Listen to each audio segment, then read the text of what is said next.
رضي الله عنه أن رسول الله صلى الله عليه وسلم قال من اغتسل يوم الجمعة غسل الجنابة ثم راح في الساعة الأولى فكأنما قرم بدنه أو كما قال عليه الصلاة والسلام. کتاب ریاض صالحین 210 نمبر باب شروع. بابو په باره د فضیلت او غوروالی د جمعې د ورځې کې. په دې باب کې 9 نمبر حدیث دی. ابو هريره زمونه روایت ته چې یقینا رسول الله صلی الله علیه وسلم فرمایلی دي من اغتسل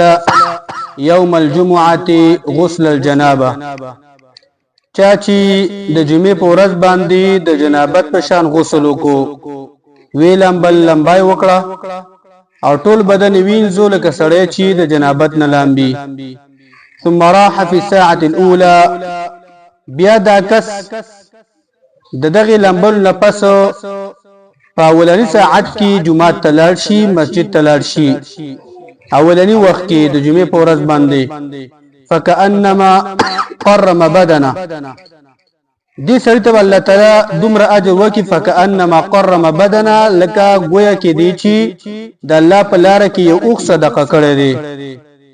د یو اوخ د صدقې چې د الله په لار کې څوک ورکړي او الله یې قبول کړي، دومره اجر به الله تعالی دغه مؤمن مسلمان ته ورکړي چې د جمعې په ورځ اول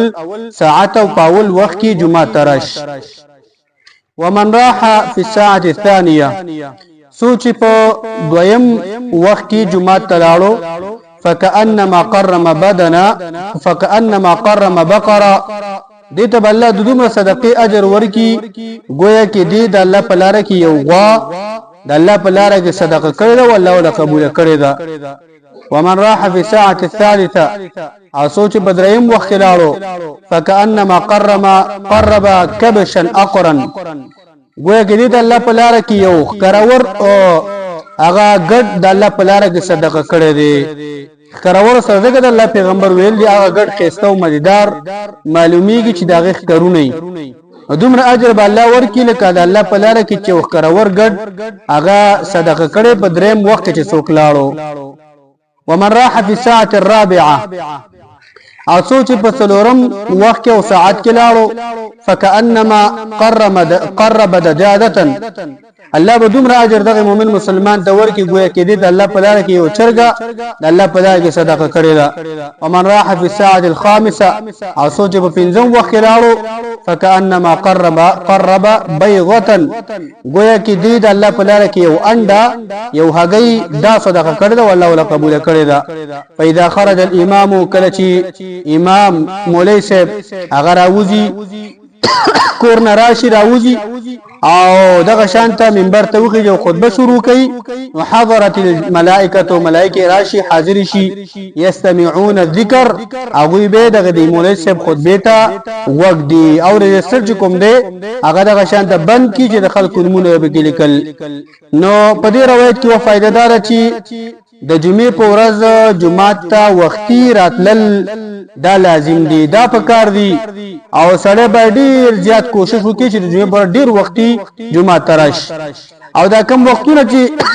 ذکر شو په اول وخت کې دومره اجر، دویم وخت کې دومره اجر، دا وخت چې دا شروع کیږي لکه داغه وخت نه شروع کیږي چې دا لمر راوخیږي، لمر چې راوخی دغه وخت نه دا وخت شروع کیږي او دغه شاده د 15 ټیمونه چې کوم دي دغه وخت نه شروع کیږي تر د اذان پورې. کله چې اذان دغه شانته وشي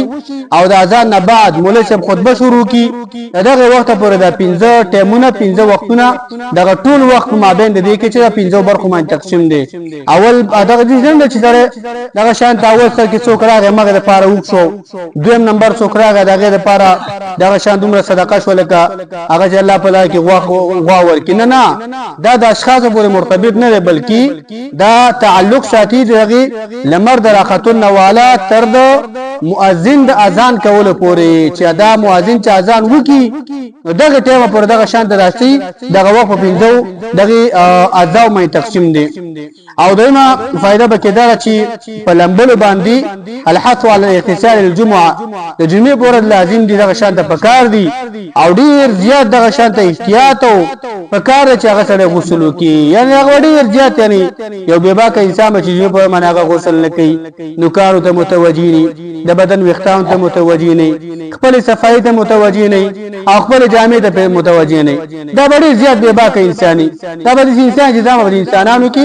اعظم به د مؤمنانو مسلمانانو کې شمار نه نو چې جمعې په ځای سره ونه لامبي او غسلونه کې دا نیت برابر کا چې نن د جمعې ورځ ده حاضر جمعې د احترام او د ادب د وجه نه چې الله مونږ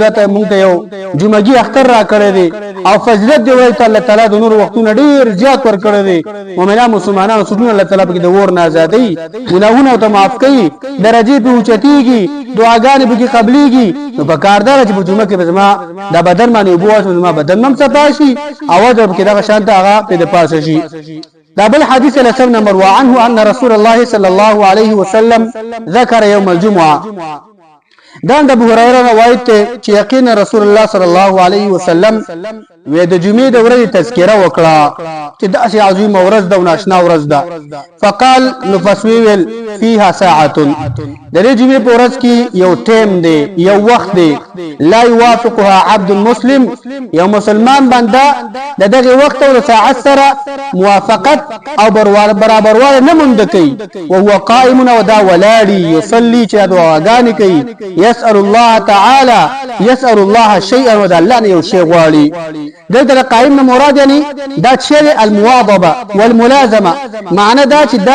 دا دومره دغه شانته امیشواله کوي او ډیر زیاته مشواله کوي او يصلي نه مراد دعاګانې کوي دا دعاګانې کوي د الله نه غواړي چې الله دا ما تراکا الله دا ما تراکا الله ما معاف کا الله دې شي ما تراکا زما ضرورت ته الا اعطاه اياه د الله د پیغمبر فتوا دا چې دغه ساعت سره چا موافقت مندوک او دعاګانې پکې کوي ولاړی اخلاص بکی الا اعطاه اياه مگر دغه شی الله تعالی دغه مؤمن مسلمان ته ورکي او به الله پیغمبر څه ویل واشار بيده يقللها الله پیغمبر دغه شان په لاس باندې اشاره وکړه چې دا وخت ګور لګ دی لګ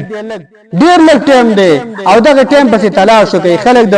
دعاګانو قبول د پاته یزونی پسې ګرځي یو ته زما لپاره دعا او قبول ته زما لپاره دعا وکړه او دغه شان د قبرونو او د زیارتونو مارګي سټي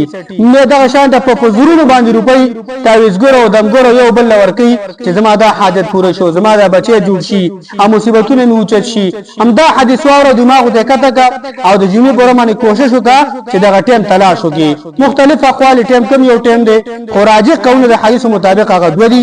یو ځینو علما ذکر کوي چې دغه شان دا ټیم چې د مولوی صاحب چې کله کیږي په خطبه مینځ کې دغه وخت نه دا وخت شروع کیږي او دغه شان ته تر د مولوی صاحب د سلام د ګرځیدلو پورې کله چې مولوی صاحب ته دوه خطبه په مینځ کې کیږي او دغه ټیم نه دا دعاګانو د قبلېدو دا ټیم شروع شو دغه شان ته تر د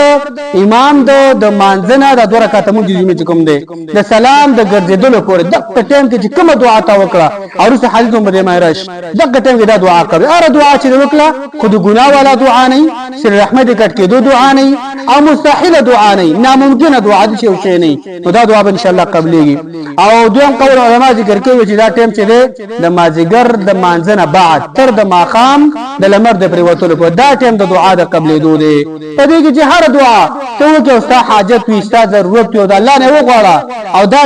د دین مې تجربه دي په خدا تجربه ته وکا دا تجربه وکړه ان شاء الله چې دا تجربه دي کامیاب شي الله زموږ سره حاجتونه پوره کړي الله زموږ سره ایمان قوي مضبوط کړي وصلی الله علی نبینا محمد